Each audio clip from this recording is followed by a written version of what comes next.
नमस्कार दोस्तों, स्वागत है आपका हमारे इस YouTube चैनल रोशन सा स्टडी पॉइंट पर। आज की इस वीडियो में हम 11th क्लास के इकोनॉमिक्स का चैप्टर 10 जिसका नाम है उत्पादक का संतुलन के बारे में जानेंगे। तो चैनल को लाइक करें, शेयर करें, सब्सक्राइब करें और बेल आइकन को ज़रूर दबा दें ताकि हमारी और भी जो नई वीडियोस हैं वो आपके पास तुरंत और सबसे पहले पहुँचे। तो जैसे चैप्टर का नाम ही है उत्पादक का संतुलन, तो किसी उत्पादक का संतुलन क्या होता है? कोई भी जो उत्पादक होता है वो किसी भी वस्तु का उत्पादन तब करता है जब उसको प्रॉफिट चाहिए होता है, जब उसको लाभ चाहिए होता है। तो जब वो लाभ पा लेता है या पाने लगता है तो वो उत्पादक का संतुलन होता है। ये तो एक हमारी भाषा में कि हाँ, उत्पादक ने लाभ पाया तो हाँ, अब उसका बिजनेस सही चल रहा है। लेकिन अर्थशास्त्र में क्या परिभाषा है उसकी, वो ये देखते हैं। उत्पादक संतुलन से अभिप्राय लाभ अधिकतमीकरण की स्थिति से है। यानी उत्पादक को जब लाभ सबसे अधिक जब मिल रहा होगा वो उत्पादक का संतुलन है। एक उत्पादक अपना संतुलन उत्पादन के उस स्तर पर प्राप्त करता है जहां लाभ अधिकतम होता है। बिल्कुल, उत्पादक अपना संतुलन वहां प्राप्त करेगा जहां उसको सबसे ज़्यादा प्रॉफिट हो रहा है, जहां उसको जो लाभ है वो अधिकतम प्राप्त हो रहा है। वो उत्पादक का संतुलन होता है। ठीक है, तो जो उत्पादक होता है वो संतुलन में तब होता है जब उसको लाभ अधिकतम होता है। ठीक है, ये माना।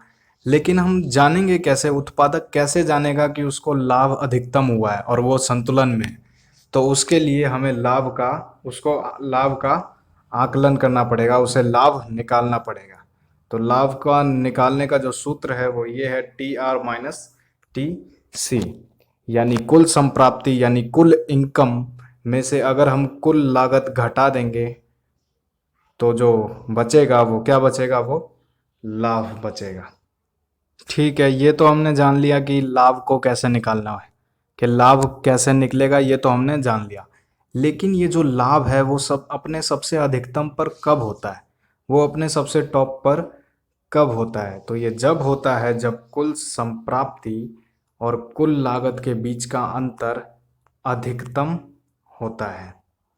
यानी लाभ अधिकतम तब होगा जब कुल संप्राप्ति और कुल लागत के बीच अंतर अधिकतम होगा। यानी इनकम और जो खर्चा हुआ है, आय जो हुई है और जो खर्चा हुआ है, उन दोनों के बीच में जितना ज़्यादा अंतर होगा उतना ही लाभ अधिक होगा। अब जानते हैं सकल लाभ तथा निवल या शुद्ध लाभ के बारे में। ये लाभ क्या होते हैं वो देखते हैं। सकल लाभ जो होता है वो कुल संप्राप्ति और कुल परिवर्ती लागत के बीच का अंतर होता है। यानी कुल संप्राप्ति TR और कुल परिवर्ती लागत यानी TBC के बीच का अंतर जो होता है वो सकल लाभ होता है, ग्रॉस प्रॉफिट होता है। दूसरा क्या है, निवल या शुद्ध लाभ, नेट प्रॉफिट, शुद्ध लाभ। ये क्या होता है, कुल संप्राप्ति और कुल लागत के बीच का अंतर होता है। यानी TR-TC जो होता है वो निवल या शुद्ध लाभ होता है। अब जानते हैं अतिरिक्त सामान्य लाभ या असामान्य लाभ के बारे में, यानी एक्स्ट्रा प्रॉफिट के बारे में। जब सामान्य लाभ कुछ ज़्यादा ही होता है, तो सामान्य लाभ तभी ज़्यादा होगा जब TR-TC से बड़ा होगा। हमारी इनकम जब हमारे खर्चे से बड़ी होगी तभी हमारे पास जो लाभ होगा वो लाभ अधिक होगा। ठीक है, तो जो TR है अगर उसके नीचे हम Q रख देंगे और TC के नीचे भी Q रख देंगे तो TR/Q क्या हो जाता है, AR, और TC/Q क्या होता है, AC। तो हम लाभ को AR और AC से भी पता लगा सकते हैं कि लाभ हमें हो रहा है, हम लाभ में हैं या हानि में हैं। अतिरिक्त सामान्य लाभ या एक्स्ट्रा प्रॉफिट के बारे में तो जान लिया, लेकिन सामान्य लाभ क्या होता है, सिंपल प्रॉफिट क्या होता है? सिंपल प्रॉफिट यानी कुल संप्राप्ति जब कुल लागत के बराबर होती है तो सिंपल प्रॉफिट होता है। यानी जब TR के नीचे हम Q रख देंगे तो वो क्या हो जाएगा, TR/Q क्या होता है, AR का सूत्र होता है, और TC/Q क्या होता है, AC का सूत्र होता है। तो AC AR बराबर जब AC होगा तो लाभ क्या होगा, सामान्य होगा। उप सामान्य लाभ या हानि क्या होता है। उप सामान्य लाभ भी बोल सकते हैं हम इसको, या इस वर्ड की जगह हम हानि भी बोल सकते हैं। हानि क्या होता है? हानि तब होगी जब हमारे इनकम कम होगी और हमारे खर्चे ज़्यादा होंगे। तो यहीं पर वो चीज़ दिखाई गई है कि जब टी आर टी सी से छोटा होता है, कम होता है, तो हानि होती है। और इन्हीं टी आर और टी सी के नीचे अगर हम क्यू रख देंगे तो वो क्या हो जाएगा, ए आर और ए सी का फार्मूला हो जाएगा। तो हम इस हानि को ए आर और ए सी से भी निकाल सकते हैं। रुको रुको भाई, अगर टी आर टी सी के बराबर है तो इसमें सामान्य लाभ कहाँ से आ गया भाई? अगर टी आर यानी हमारी जो इनकम है, हम जो कमा रहे हैं, और अगर वो खर्चे के बराबर ही हो गया तो हमारे पास लाभ क्या, कुछ नहीं हुआ। जितना हमने कमाया उतना हमने गवाया। तो इसमें सामान्य लाभ कहाँ से हो गया है, अभी बोल रहे हो? लेकिन नहीं, अर्थशास्त्र में ऐसा होता है। अर्थशास्त्र में बताया गया है जो उत्पादक होता है वो काफ़ी शातिर होता है। वो क्या करता है, उसके लिए सामान्य लाभ जो होता है वो न्यूनतम प्रतिफल या प्राप्ति होता है। यानी कम से कम भी उसको प्रॉफिट मिले, लेकिन मिले, वो उसके लिए सामान्य लाभ होता है। जो एक उत्पादक अपने व्यवसाय में निवेशित पूंजी से प्राप्त करने की आशा करता है। बिल्कुल, वो सामान्य लाभ प्राप्त करने के लिए उत्पादक क्या करता है, निवेश करता है अपनी पूंजी को, कि मुझे कम से कम न्यूनतम प्रतिफल भी प्राप्त हो। वो ऐसी आशा रखता है। लेकिन अगर वो न्यूनतम प्रतिफल या प्राप्ति उसे नहीं मिलती तो वो क्या करता है, अपना दिमाग तेज चलाता है। वो क्या करता है कि वो अपनी पूंजी को वर्तमान उपयोग से निकाल लेता है। जहाँ पे उसने पैसा लगाया है उस न्यूनतम प्रतिफल की प्राप्ति के लिए या सामान्य लाभ के लिए, अगर वहाँ पे उसको वो नहीं मिल रहा है तो वो अपने उस पूंजी को वर्तमान उपयोग से निकाल लेगा और उसे क्या कर देगा, किसी अन्य उपयोग में स्थानांतरित कर देगा, किसी दूसरे बिजनेस में उसको डाल देगा। ये करेगा उत्पादक। तो इससे क्या होगा, उसको लाभ मिलेगा, उसको सामान्य लाभ जरूर मिलेगा। तो ठीक है, अब जो हमारा जो उत्पादक है उसको अपना संतुलन किस प्रकार प्राप्त होगा? वो जो उत्पादक है उसको संतुलन में आना है, तो उसके लिए क्या कंडीशंस हैं जो अप्लाई होंगी उस पे, कि हाँ भाई तुझे ये करना पड़ेगा तभी तू संतुलन में आएगा, नहीं तो नहीं आएगा। तो बिल्कुल इसकी दो कंडीशनें दी गई हैं। पहली कंडीशन क्या है कि जब एम आर एम सी के बराबर हो जाएगा तो उत्पादक संतुलन प्राप्त करेगा, और जब एम सी बढ़ रहा होगा तब उत्पादक संतुलन प्राप्त करेगा। ये दोनों कंडीशन जब अप्लाई होंगी तभी उत्पादक एक संतुलन प्राप्त करेगा। यानी उस कंडीशन पे, उस संतुलन पे वो तभी रहेगा जब एम आर बराबर एम सी होगा और एम सी क्या कर रहा होगा, बढ़ रहा होगा। अगर इन दोनों में से कोई भी एक भी कंडीशन लग रहा है और दूसरी कंडीशन नहीं लग रही तो उत्पादक वहां पे संतुलन प्राप्त नहीं कर सकता। इसी चीज को हम तालिका द्वारा यहाँ पर समझते हैं और अच्छे से हमें समझ आएगा। ये जो तालिका है ये सीमांत संप्राप्ति का और सीमांत लागत का है, जब उत्पादन की इकाइयाँ बढ़ाई जा रही हैं। तो इसमें हम देखेंगे कि उत्पादक अपना संतुलन कहाँ प्राप्त करता है।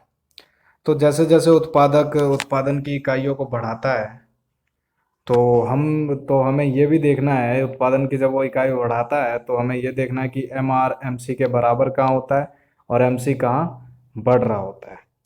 तो ये जो दूसरी इकाई है उत्पादन की, उसमें एम आर क्या है, 12 है, और एम सी भी क्या है, 12 है। ये दोनों एक दूसरे के बराबर है। यहाँ पे हमारा पहला शर्त पूरा हुआ बिल्कुल। अब हमारा दूसरा शर्त क्या है कि एम सी बढ़ता होना चाहिए, जो सीमांत लागत है वो बढ़ता हुआ होना चाहिए। लेकिन इसमें क्या है कि सीमांत लागत जो है वो 15 से क्या हुआ है, 12 हुआ है। जो साफ साफ दिख रहा है कि सीमांत लागत बढ़ नहीं रहा है, सीमांत लागत घट रहा है। 15 से 12 हो गया, 3 की कमी हुई उसमें। तो यहाँ पर सीमांत लागत घट रहा है। तो मैंने पहले भी कहा था कि अगर एक भी शर्त उसमें नहीं लगा, या एक शर्त लग रहा है और दूसरा शर्त नहीं लग रहा है, तो उत्पादक को वहाँ पे संतुलन प्राप्त नहीं होगा। हमें इसको यहीं छोड़ना है, आगे बढ़ना है। उत्पादक और इकाइयों की उत्पादन करेगा। उत्पादक जब इकाइयों के उत्पादन करेगा तो जब वो 10वीं इकाई पे पहुंचेगा, 10 इकाइयों का उत्पादन करेगा, तब एक बार फिर सिचुएशन होगी कि जब एम आर और एम सी दोनों एक दूसरे के बराबर आ जाएंगे। ठीक है, यहाँ पे भी, यहाँ पर हमारा पहला शर्त पूरा हुआ, बिल्कुल। अब दूसरा शर्त क्या था कि MC बढ़ता हुआ होना चाहिए, जो कि पहले वाले में तो हुआ नहीं, उसमें तो घट रहा था। लेकिन इसमें क्या है कि MC बढ़ रहा है। MC क्या हुआ है, 10 से क्या हुआ है, 12 हुआ है। तो इससे क्या हुआ है, जो MC है वो बढ़ रहा है। तो हमारे यहाँ पर दोनों, यानी इस सिचुएशन पर दोनों कंडीशन, दोनों शर्तें लागू हो रही है। MC भी बढ़ रहा है और MR और MC दोनों एक दूसरे के बराबर हैं। तो उत्पादक को अपना संतुलन कहाँ प्राप्त होगा, 10वीं इकाई पर संतुलन प्राप्त होगा। ठीक है, उत्पादन की दूसरी और 10वीं इकाई ने जो उत्पादन संतुलन की पहली शर्त थी उसको पास कर लिया, उसको पूरा कर लिया। लेकिन दूसरी भी शर्त है उत्पादक संतुलन की कि MC बढ़ता हुआ होना चाहिए। तो ऐसा देखते हैं किस में, पहली स्थिति यानी जब उत्पाद की 2 इकाइयों का उत्पादन किया जा रहा था उसमें क्या था कि सीमांत लागत गिर रहा है।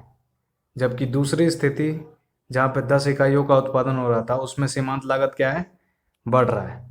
तो क्योंकि उत्पादक को संतुलन के लिए उसको दोनों शर्तों को पूरा करना है ना। एक संतुलन से तो वो रह नहीं सकता, एक शर्त से तो वो रह नहीं सकता, उसको दोनों शर्त पूरी चाहिए। तो उसको ऐसे शर्त पूरा करना है। तो उत्पादक को संतुलन तब प्राप्त होगा जब उत्पाद की 10वीं इकाई का उत्पादन किया जाएगा, ना कि जब 2 इकाइयों का उत्पादन होगा। लेकिन जब 2 इकाइयों का उत्पादन किया जा रहा था तब उत्पादक को संतुलन क्यों नहीं मिला, सिर्फ इसलिए कि MC गिर रहा है वहाँ पर। तो हाँ बिल्कुल, MC गिर रहा है इसीलिए उसको नहीं मिला। और इसके पीछे भी एक कारण है कि जब MC गिरता है तो इसका मतलब ये है कि TR और TBC के अंतर में बढ़ने की प्रवृत्ति होती है। जब MC गिरता है तो इससे TR और TBC में अंतर बढ़ता है, बढ़ता रहता है। तो इसका मतलब यानी ये कि जब TR और TBC में अंतर बढ़ेगा तो लाभ क्या होगा, अधिकतम होगा। ये हमने पहले भी देखा था। तो इससे क्या होगा, लाभ में वृद्धि की प्रवृत्ति होगी, बिल्कुल होगी। जिसका मतलब क्या है कि उत्पादन को बढ़ाने पर लाभ में वृद्धि होगी। यानी उस समय उत्पादक और उत्पादन बढ़ाएगा तो उससे लाभ में क्या होगा, और वृद्धि होगी। तो उत्पादक तो वहां पे संतुलन प्राप्त कर ही नहीं सकता क्योंकि वहां पे उसको लाभ अधिकतम मिलेगा ही नहीं। उसको तो अभी और लाभ मिल रहा है। तो वो तब तक लाभ करेगा जब तक उसको सबसे हाई लेवल का लाभ ना मिल जाए, सबसे सबसे अधिकतम लाभ ना मिल जाए। गिरती हुई सीमांत लागत की स्थिति में उत्पादक के लिए संतुलन करना, संतुलन प्राप्त करना एक अविवेकशील निर्णय होगा। यानी दूसरी इकाई, यानी 2 इकाइयों के उत्पादन करने पर उत्पादक को संतुलन प्राप्त करना एक अविवेकशील निर्णय होगा। यह समझदारी वाली बात नहीं होगी। ये वही उत्पादक करेगा जिसको विवेक नहीं होगा, जिसको एक्सपीरियंस नहीं होगा, अनुभव नहीं होगा। तो वही उत्पादक संतुलन प्राप्त कर सकता है।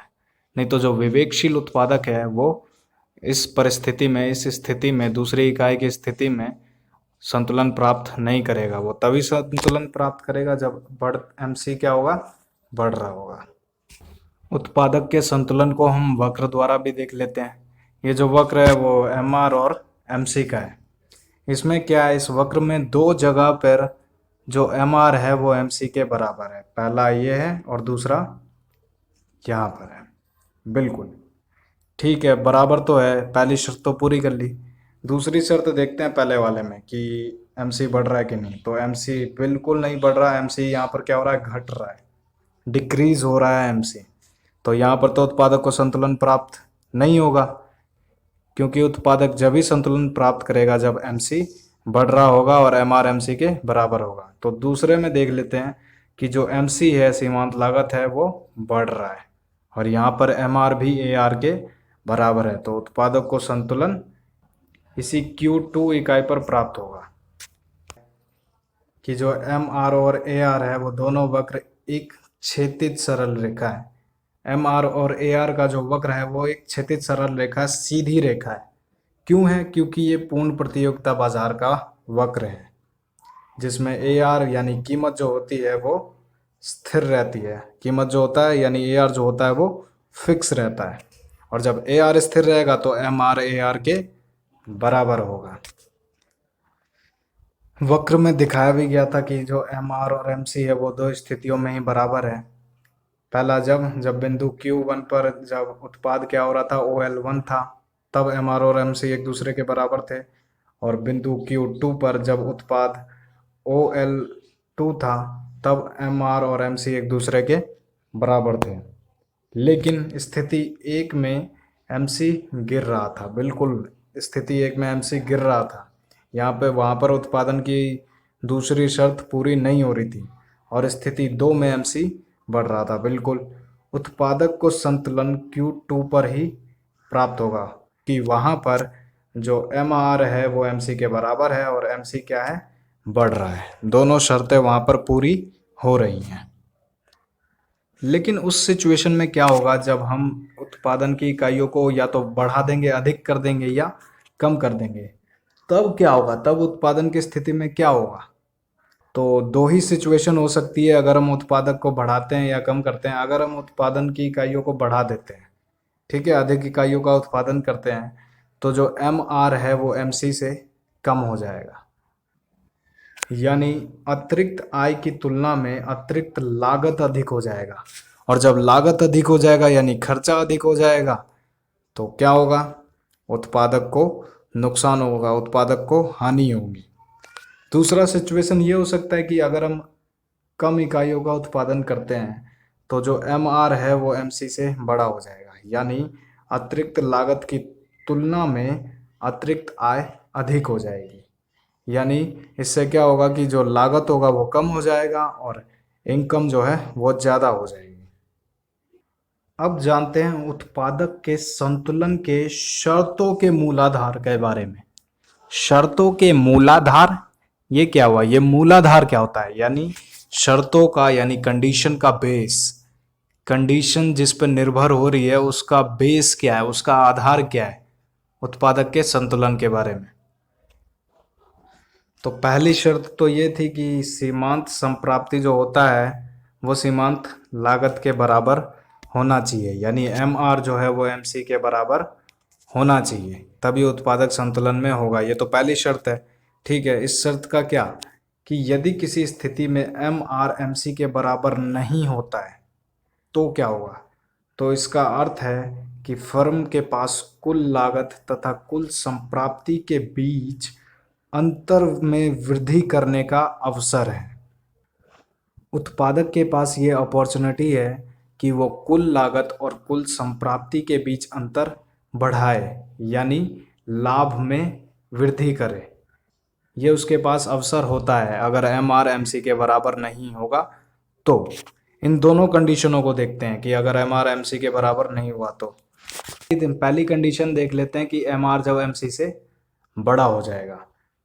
इस स्थिति में क्या होगा, MR जब MC से बड़ा हो जाएगा, इस स्थिति में उत्पादन की अतिरिक्त इकाई के कारण उत्पादन की अतिरिक्त लागत के तुलना में अतिरिक्त आय अधिक होती है। जब उत्पादन की अतिरिक्त इकाई का उत्पादन होगा तो इसके कारण क्या होगा, उत्पादन में अतिरिक्त लागत की तुलना में, खर्चे की तुलना में जो अतिरिक्त आय है यानी इनकम है वो ज़्यादा हो जाएगी। यानी MR क्या हो जाएगा, ज़्यादा हो जाएगा, बिल्कुल। और अगर वो ज़्यादा हो गया तो इससे क्या है, उत्पादन को बढ़ाने पर लाभ में वृद्धि होगी। तो अगर लाभ में वृद्धि होगी तो उत्पादक को तब तक उत्पादन करना चाहिए, तब तक और इकाइयों का, अतिरिक्त इकाइयों का उत्पादन करना चाहिए जब तक वो लाभ हानि में ना बदल जाए। यानी अपने सबसे टॉप यानी सबसे लाभ अधिकतम पर उसको जाना चाहिए, तब तक उसको अपना उत्पादन करना चाहिए। दूसरी स्थिति क्या है कि जब MR MC से कम हो जाएगा, सीमांत संप्राप्ति सीमांत लागत से कम हो जाएगा। दूसरी सिचुएशन यही हो सकती है, बिल्कुल। तो इससे क्या होगा कि उत्पादन जब एक अतिरिक्त इकाई का उत्पादन करेगा तो इससे क्या होगा, अतिरिक्त आय की तुलना में अतिरिक्त लागत अधिक होगा। इस स्थिति में जब MR MC से कम है, जब उत्पादक उत्पादन करेगा तो आय की तुलना में जो लागत है, इनकम की तुलना में जो लागत है, जो खर्चा है वो अधिक होगा। तो इससे क्या होगा कि आप उत्पादन कम कर दो, उत्पादन में कटौती से ही लाभ में वृद्धि होगी, क्योंकि उसमें लागत ज़्यादा लग रहा है। जब हम लागत को कम कर देंगे या उत्पादन में कटौती कर देंगे तभी हमें लाभ मिलेगा, नहीं तो नहीं मिलेगा। तो उत्पादक के संतुलन की दूसरी शर्त क्या है कि संतुलन बिंदु पर सीमांत लागत यानी एमसी बढ़नी चाहिए। ठीक है, लेकिन यदि संतुलन बिंदु पर सीमांत लागत नहीं बढ़ता है तो क्या होगा? अगर संतुलन बिंदु पर सीमांत लागत नहीं बढ़ता है तो क्या होगा और उत्पादक को क्या करना चाहिए उस सिचुएशन में? तो उत्पादक को कारक के बढ़ते प्रतिफल का लाभ उठाना चाहिए। यानी जब एमसी नहीं बढ़ता है तो कारक का प्रतिफल क्या होता है? बढ़ता है, और उत्पादक को उसी का लाभ उठाना चाहिए। जब प्रतिफल बढ़ता है तो उत्पादन को रोकने के कारण लाभ की मात्रा में कमी होगी। जब सीमांत लागत नहीं बढ़ रहा है और कारक का प्रतिफल बढ़ रहा है तो हमें उसका लाभ उठाना चाहिए, उत्पादक को उसका लाभ उठाना चाहिए। और अगर उसने लाभ उठाना छोड़ दिया या प्रतिफल जो बढ़ रहा है उसमें उसने उत्पादन को रोक दिया तो लाभ की मात्रा में कमी होगी। तो अगर उत्पादक को लाभ बढ़ाना है, लाभ में वृद्धि करनी है, तो उसको क्या करना चाहिए? उत्पादन को बढ़ाकर लाभ अर्जित करना चाहिए। तक हमने उत्पादक का संतुलन या किसी फर्म का संतुलन तब देखा जब कीमत स्थिर रहती है, यानी पूर्ण प्रतियोगिता बाजार में जब कीमत स्थिर रहती है तब हमने किसी उत्पादक का या फर्म का संतुलन देखा। ठीक है, उत्पादक तभी संतुलन में था जब OL2 की इकाइयाँ थीं, तब उत्पादक संतुलन में था। लेकिन ऐसा कब होगा जब हम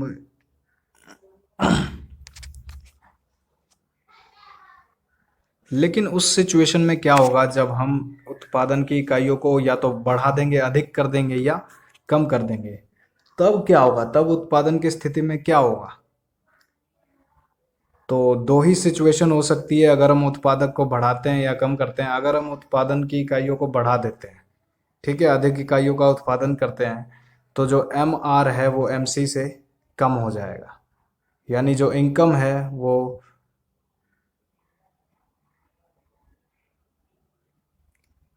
यानी जो आय है वो खर्चे के तुलना में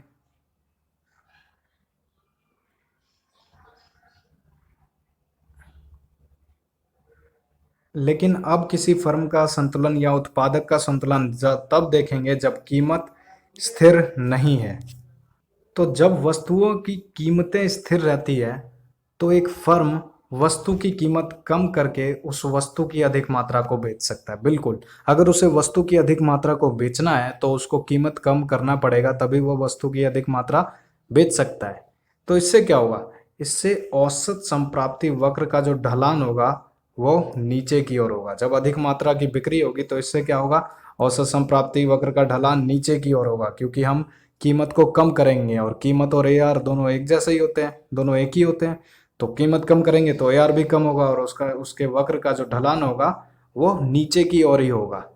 तो यानी इससे MR का जो वक्र होगा वो AR की तुलना में अधिक तेजी से नीचे की ओर गिरता है। जब AR का ढलान नीचे की ओर होता है तो MR का जो वक्र होता है वो क्या होता है? वो AR की तुलना में अधिक तेजी से नीचे की ओर गिरता है। ऐसी स्थिति में उत्पादक अपना संतुलन कब प्राप्त करेगा? उत्पादक अपना संतुलन तब प्राप्त करेगा जब वो इन दोनों शर्तों को पूरा करेगा। बाजार चाहे जो भी हो, चाहे वो एकाधिकार हो या पूर्ण प्रतियोगिता बाजार हो, उत्पादक को संतुलन तभी प्राप्त होगा जब वो MR MC के बराबर होगा और MC क्या होना चाहिए? बढ़ता हुआ होना चाहिए।